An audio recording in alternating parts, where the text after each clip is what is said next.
Namaskar and Pranam. It is a delight to be here with you, Dr. Binod Chaudhary and the Chaudhary clan at the Alsisar Mahal in Shekhawati, Rajasthan for, I think, the first big interview of the entire Chaudhary clan together in about 150 years. Am I right? Absolutely. All right, so that's a big one, a first one and a happy one. From here began a journey 140 years ago, a happy and happening journey, a journey of progression, a journey which has created wealth, not just for the CG Group, but for all its dependents, be they business associates and partners, employees or the family itself. While we talk about wealth, we must bring into focus the philanthropic side of Dr. Binod Chaudhary, the CG family. I shall let Dr. Chaudhary talk about that in his own words a little later in this show. Today we have undiluted time with you, Dr. Binod Chaudhary, and the generation next at CG, Nirvan, Rahul, Varun, over an insightful interaction about the CG Group, its origins, and the group's diverse portfolio. May I say the CG empire it is, its origins and the group's diverse portfolio. Let us hear it from Binodji and the three hands-on brothers themselves who are driving their respective portfolios aggressively, aggressively and hard while having fun doing what they've been mandated to do. Binodji, I shall start with you. I shall have the honor of pushing some questions with you for a good session. Today, as we sit here in Junjunu, there are varied accounts and versions of the origin of the Chaudhary Group in India and later on in Nepal. It would be nice to have you set the delightful record yourself and give a slight chronological order on who started the business, how and when. Did you all start in India? Or is it right that your grandfather made a trading start in Nepal to what is now a hugely diversified global business empire across multiple domains? Thank you, Bhuvanesh. It's really always a delight to talk to you, and today I must say that it happens to be a very special moment for two reasons. A, we are talking here in this beautiful venue. Thank you for joining us here. I'll talk in a while why we are here, the place from where the story and the journey really began. And secondly, we just recalled that probably this is the, not probably, definitely this is the first time that all four of us have come together in an interview or a public performance. And I'm really truly delighted that this happens this way, and at your invitation. The pleasure is completely ours. Thank you. Yeah. So I recall from what I was told by my late father, that my grandfather came to Nepal as a very young man, probably a teenager, at the age of about 14, 15. From a village nearby Junjunu in the Junjunu district called Chudi Ajitgarh. Chudi Ajitgarh is a twin village, you can call it a city today, beautiful one, and in the midst of, in the middle of Shekhawati region. And we all know that Shekhawati is well known for many of similar villages, towns around the Shekhawati region, from Sikar to Junjunu to Bikaner, included in the region. I don't want to draw any kind of a political boundaries here, but the fact remains that probably the best known Marwadi business families who have traveled all over the world come from here. I don't know, I mean, what is it? It is the it is the mati, it is the soil of this particular region, it's the water, it's the air, but there is definitely something. Why? Sometimes I wonder myself. Consistent with this, my grandfather traveled to Nepal as a young man, worked his way through. I was told that he worked for somebody else for some time, and then he started getting fabrics from India. In those days there were no roads, textiles were brought in to Nepal to cater to the Rana regime, Rana families, because they were the ones who would afford it. There is also a story that goes that there were 6 families who were invited by the then Ranas, from the Marwadi clan, to come and start trading with India, to bring essential stuff from India, so that could be supplied primarily to the ruling families, but also to the people at large. And there is also a story goes that out of the 6, our family was also one. So that means that my grandfather was also part of that invitation, part of that team. Be it as it may, and the journey began. It was tough. It was not easy. We had to travel for months to go to Gujarat and to Maharashtra, Mumbai, sleep in the gaddis of Kalwa Devi, bring in textile, and from the border, up to the border there used to be trains, and then carry it on human load. They used to carry the clothes, the bundles, and slowly my father took charge. My father was born when my grandfather was already about 50, I am told. My father, who was born in Nepal, passed away 3 years ago at the age of 93. He was a very simple, modest individual, but very sharp, had great business ethics, value system. He is remembered by the business community, his peer group till date, for the kind of a legacy that he left behind. And that's what I believe is the biggest asset that we have inherited. I mean, when I had to enter business at the age of 18, while I was preparing to go to Mumbai to become a chartered accountant, actually. How are you? Yes. I was a very good student, and I wanted to, 2 reasons I wanted to go to Mumbai.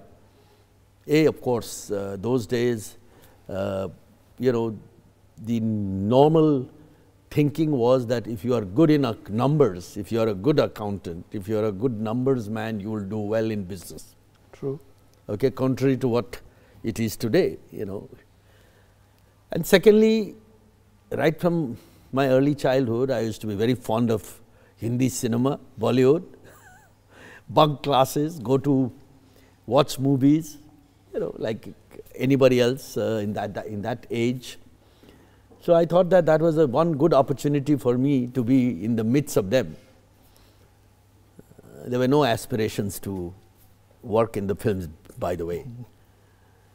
But overnight my life changed. My father had a heart attack, and he was admitted in the hospital, and I vividly remember my conversation with him and the conversation with my doctor, who is no more like a family to us. That those days, somebody with the heart element, we lose them in about 10 years' time. True. That was a different. Very elementary. Very, yeah. This I'm talking about close to 48 years ago. So he said that you better buckle up, and you are the eldest in the family, and forget about going to Mumbai or whatever, and shoulder the responsibilities that the destiny has thrust upon you. And my dad said the same thing, that look, you now decide, I won't be able to. So it was a very emotional time. Overnight my life changed, and there I started. I continued to enter the real business world that he had created. It was decent. We had already shifted importing from India to Japan and Korea, because Nepal had already become a little Hong Kong or Singapore for the Indians. I remember the Indians, new road. you know, India, it was still the ambassador car Raj. I remember. A total socialistic country, you know, with its own ethos in terms of business. And Nepal was... And New Road was our own haven. Yes, and Nepal was probably the nearest Hong Kong and Singapore, and a foreign country in every way. A country with hotels like the Oberoi that time, Yep. we were Oberoi. And the casinos. A country with the casinos, a country where you could ride an imported car as taxis. Our taxis on the road used to be Datsuns and Toyotas, okay, and also Pashupatinath, frankly speaking. And so that Nepal used to be those who could not or would not come to Kathmandu would even come to the borders. The borders were highly thriving, you know, like the borders called Dhulawari on the eastern side close to Siliguri, and on the western side close to Gorakhpur and Nepalganj, close to Lucknow, etc. So that was Nepal, and my dad had the vision, and he quickly shifted doing business to Japan, with Japan, bringing in textiles from Japan. And same times, he always felt that we got to, trading is not going to take us too far. We got to do something bigger. And we have to get into manufacturing. So he had just started the initial process of producing biscuits. Nepal used to be like anywhere else in India, flooded with Britannias and Parleys and Sates. I don't know if you recall, that used to be another brand, which I don't see anymore. And then he had invited a consultant from Hyderabad, who passed away recently, Mr. Shiv Chandler. And he had started the initial phase of setting out this plant with some partners. And that was the phase when I entered the business at the age of 18. Found myself in a situation where my father was not able to, you know, do much in terms of hand-holding. I had to fight my own battle. Did not have a organization per se, one or two relatives who did not behave too well. I've written about that in my autobiography. But the journey was tough, the challenges were tough, but I must say that the God gave me the courage and confidence to get going as the journey became tougher. And there you are. Beautiful. That's excellent. So somewhere we're also going to talk about your foray into hospitality, but that a bit later in the interview, in the session. You know, coming to my second question, when we look back at what we've achieved, what we've created, we are a sum total of various influences, be it from our parents, our grandparents, our family, friends, national or international leaders, thinkers, or people we've met during our travel or social interactions. I'd like you to briefly tell us about this part of your personality and what and who has influenced you to be what Dr. Binod Chaudhary is today. You know, I've always felt, and I've said this many times, that whatever I am today, or whatever we are today, as a family with 5 generations now, counting my grandchildren, born and raised in Nepal, you know, I would like to emphasize that we are a staunch Nepali family with great sense of pride for what Nepal what Nepal has given us in terms of recognition and respect anywhere in the world. Is my network, my friends. I'm blessed by good people in my life, all across, in family, close friends, even business associates or friends that I've built over the years and carry them with me. Of course, there are some personalities that you aspire or you are inspired by. I mean, it's difficult to put one name, but I can talk about a few names that instantly come to my mind. I mean, when it comes to business, J.R.D. Tata is one person who I've always tried to emulate in terms of the way the Tata empire exists. And by the way, they are our partners, so I have the opportunity of also knowing the Tata code of conduct, code of ethics from a very close quarter.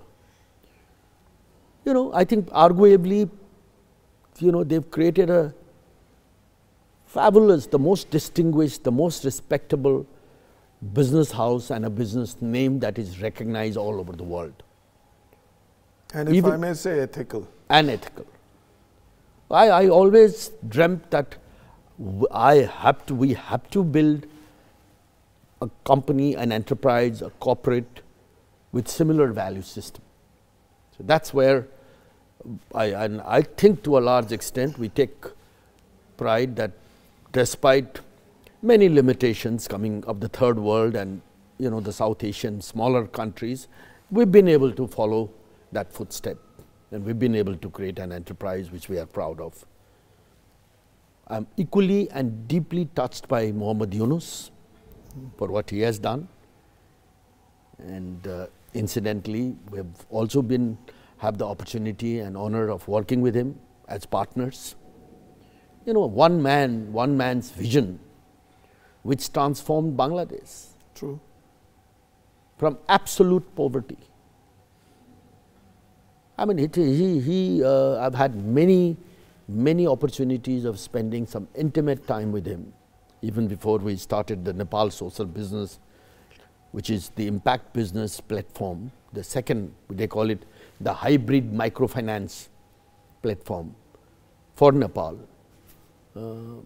Such an unassuming man, such a simple man, but such clear thought process. Nobel laureate, of course. Yes, of course. Likewise, you know, I also look at Bill Gates as another one individual, you know, whose name comes to my mind more of late because we happen to be working together on the philanthropy side. I've met him a couple of times. Nirwan knows the family, including Miss Melinda Gates, much better and works much more closely. Who I'm sure will talk about it. But I mean, you know, for what the kind of change that family has brought to this world in terms of addressing some of the global issues pertaining to health, nutrition, livelihood, and eradicating the same. A distinction not even major multinational organizations, NGOs, INGOs, or multinational institutions like the UN or WHO can boast of. As they say, you know, I think what they have achieved as philanthropists is probably bigger than what Microsoft has achieved. Absolutely. As a corporate. He's put his wealth to good use. Yes, and not only that, people like Warren Buffett, you know, his trust, you know, look at the trust factor that he's pledged his entire wealth to support the initiatives taken by them, and that's purely, we fully understand. I mean, you know, post 2015, when the massive earthquake struck Nepal, you know, a tragedy, a crisis much bigger than the scale of what Nepal was capable of handling. We put together our entire resources, the organization, management capabilities, everything to address that issue. You know, it was not only food and water supply, it was more importantly getting involved in the revealed initiative of there's more than 700,000 homes and 30,000 schools, which vanished overnight, and with no material inside, construction material, no construction people on ground. That's when we realized, I mean, you know, we embarked on probably one of the toughest journey of our life. Made a very tough decision that no, we got to do something. We had no idea of what we are going to do, how we are going to do. But we said no, we are not going to find the easy way of just signing a check and giving it to the government. I've been privy to your initiative Yes. there. So I'm going to bring you back, Dr. Chaudhary, to this other important part of what you have created yourself, right? I want you to tell me very briefly, in fact, tell the audiences very briefly, about the different verticals of CG Corporation Global and your presence in India and the immediate South Asia. Well, you know, there was, I must say, there was a time when we wanted to do everything in this world, okay? and we luckily had reached a stage where people were approaching us, you know, as a credible business house with whom you could do business. They were bringing in ideas, they were bringing in joint venture proposals, etc. And our vertical started to grow. I recall there was a time when we were involved in more than 18 different business verticals, okay, ranging from, of course, food and beverages, packed food, branded food, including YY, and you know, which probably most of the people in the world know, to hospitality, to banking, to insurance, to power, to education, etc. But then we realized that life is becoming far more competitive, the world is becoming far more competitive. You got to have some niche in whatever you do, so you got to consolidate. So today at home in Nepal, we have 9 different business verticals, which are all independently run, and with number of companies within those verticals. But globally, we are focusing on 6. And it seems that probably there is plenty to do within this domain. Of course, our private equity arm is always willing to look at new investment opportunities, and so long it's run well and it's, you know, managed by people we trust. But we don't want to re-engineer and rebuild a team from the scratch and get into a new business. As you know, that hospitality continues to be a very important one, and we are probably one of the most diversified business hospitality company, which is not only in terms of geographical presence all the way from New York to China, also in terms of the nature of properties where we are involved, okay, ranging from the safaris to wellness to business hotels to adventure, but also because of the different brands that we carry and some of the most iconic properties with the whole world you know, swears by without any sense of modesty. So I think we've been able to create, which Rahul runs now with over 120 hotels across 141. 141. Okay, count. 141.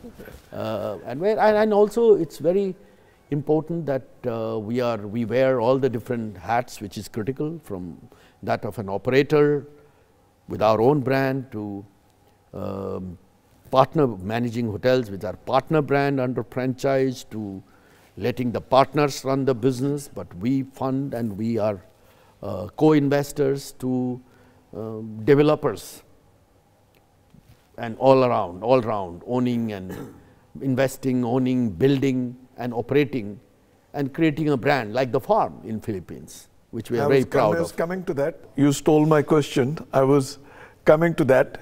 You're also deeply invested in the hospitality industry, right? Am I right? I'm now going to come back to another part of you, Dr. Chaudhary. You're seen as a builder. be it the family community or for your large corporate empire that you've carved out as Nepal's biggest, or may I say the richest entrepreneur and corporate house. To carry the legacy forward, you have the three future scions to take the mantle ahead. In your own words, tell us about each one of them, Nirvan, Rahul, and Varun. Yeah. What value system, what character, capability building blocks did you put into place? Looking back, how successful have you been on this front as a father, mentor, teacher, and a boss? That's a very. I think actually within one question you've asked many questions. Let me try and. That is the objective. Yes, let me try to. You first of all you touched upon farm. I mean, let me share that, and because you know, predominantly your channel, your media house focuses heavily into hotelier, hotel sector, hospitality. That's one part of our business. Yeah, but business that's, world is into about 10, 12 of them. That's right. In the hospitality space, we are pretty. You stand out. Yeah. You stand out, and I have deep admiration for how you are promoting the hospitality sector as a whole. So I think I would like to share that, you know, a lot of people believe that post-corona, one of the industry which has been hit the worst is hospitality, which is true. But that has also given us an opportunity to reinvent a new business model, and we've successfully done that at the farm. Since you raised the subject of the farm has today become the most trusted destination where people feel that it is the place to be, which is following all the protocols which are important to protect yourself, to give you the kind of a care, to boost immunity. All our staffs are tested, our medical facility, you know, it's a destination wellness. So we do run our detox program. It transformed, and I think it has opened a completely new set of opportunities in the hospitality sector. We intend to build on it. I think this is what people are looking for now, a safe haven, a place where you can go and live there peacefully. This property, Philippines, is totally shut down. And your favorite, and your favorite. Of course, it's my favorite. And it's totally shut down. It's running full. It's running full house, doing remarkable business with all local business, something unthinkable. So Excellent. I think it's a thought that I like to share with the fellow hoteliers and, you know, the investors community, that I think one need to be little innovative. Anyway, having said that, you know, I see distinctly different but very complementary strengths in all three of them. Okay, distinctly different when I say is like Nirvan. You know, the way I look at it, and it's a bit That's awkward. one on camera. It's a bit awkward in the sense that you know, not that I would say anything different if they were not around. I've talked about them in the past, but to be talking about them in their presence and in camera is a little different. You know, like Nirvan has a tremendous entrepreneurial spirit.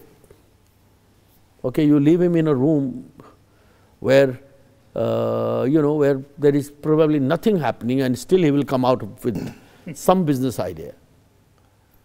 Tremendous, and a tremendous networker. Okay, and then the angles that he brings to the business, okay, is something which not many people can think about. Great people's person. He has played a major role in building the team that we have within this CG Empire has great, very sharp eyes to identify talents which may be hidden, you know, which may not be seen on the surface, but to pull them up. I think these are very different qualities. Same way, Rahul is a solid, you know, professional, solid entrepreneur, very hard worker, very systematic, very, I think, organized.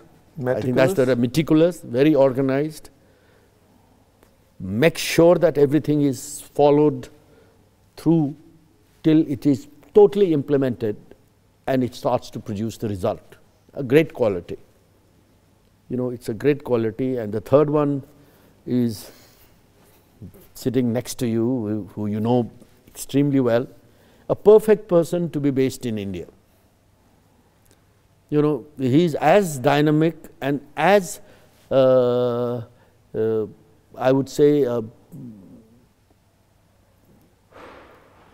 astute and sharp in working in a situation which may be so different and unthinkable. I'm still looking for the right kind of a word that he would, you send him in any kind of a complex situation, he will find a solution. And he will leave a lasting kind of a impression for himself.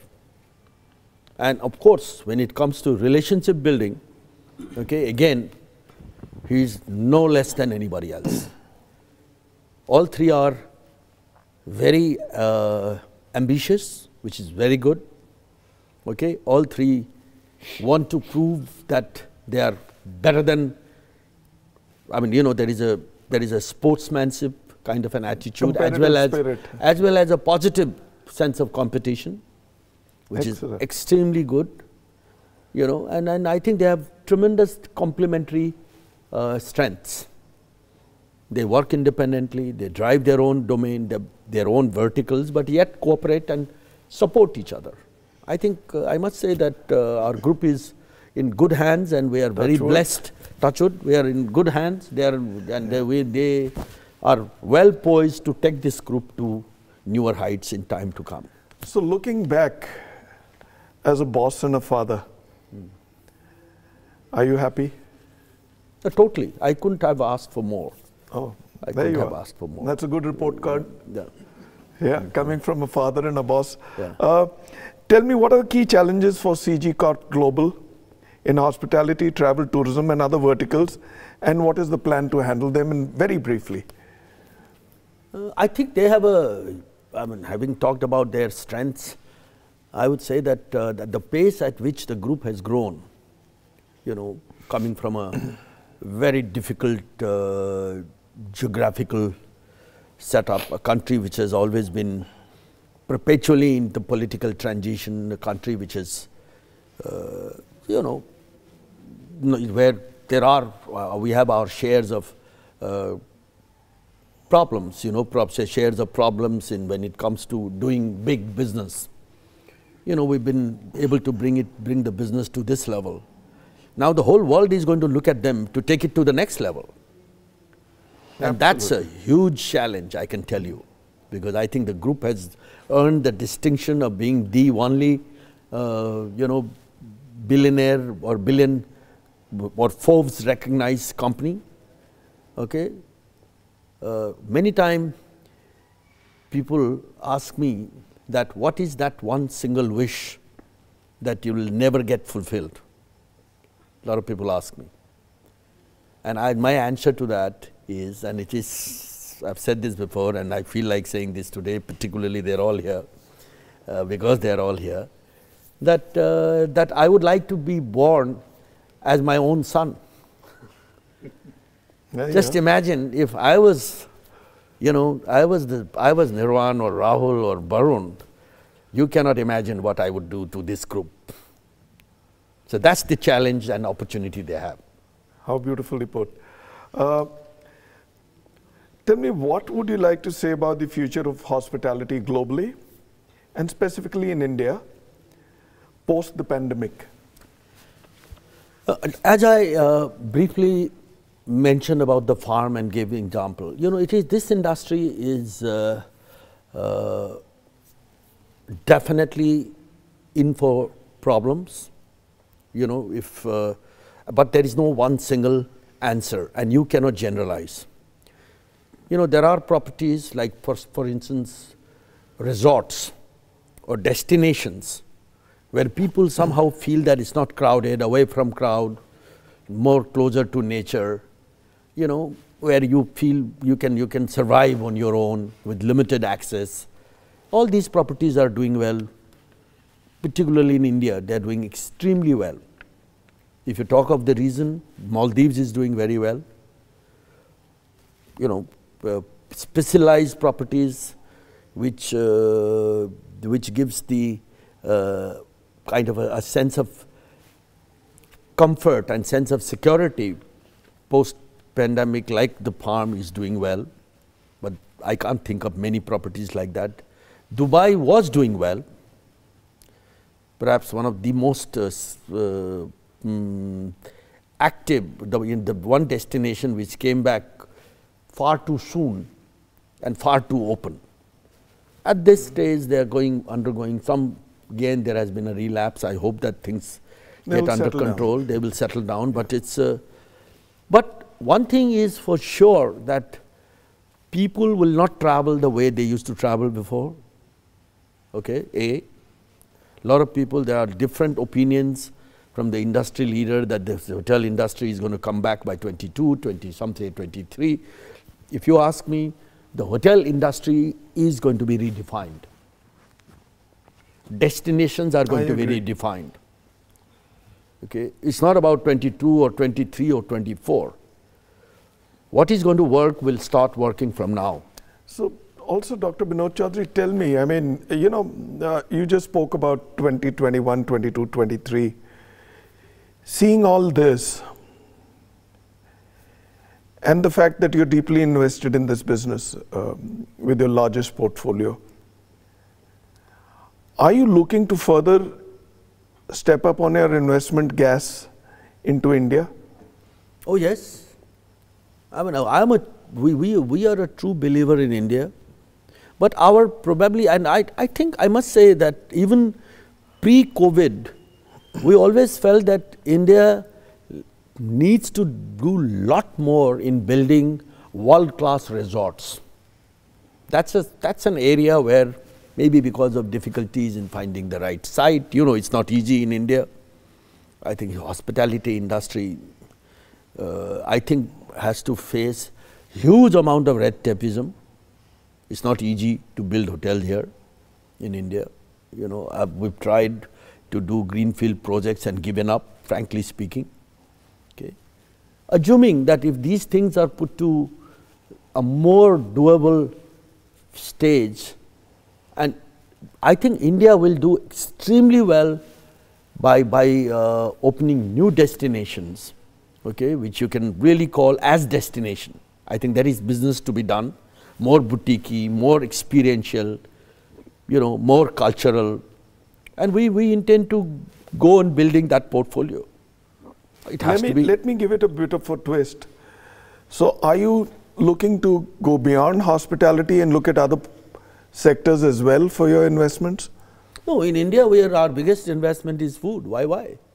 It is. I mean, we've got 8 different manufacturing plants. We own a 20% market share for YY. By no means it's and growing. And growing, and hopefully soon we'll be able to give the industry some very interesting news. I hear. Which will put the whole company, I was sent a nice little box. Completely new level. So we remain very gung-ho about the food industry, Excellent. FMCG. In fact, that did extremely well during COVID and post-COVID. And our food park in Ajmer is taking shape. It's moving forward. Any other sectors beyond hospitality and FMCG? I don't think we have anything concrete on the table. Although we want our bank to come to India, we're already taking the preliminary steps. There are many Indian banks operating in India, in Nepal, but we would like Nabil to come to India.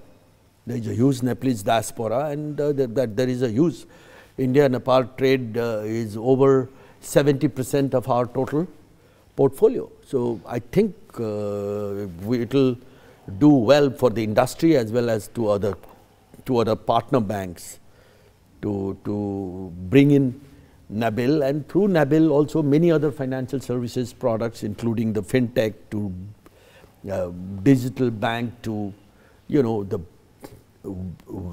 wallet, a lot of areas where we are getting into.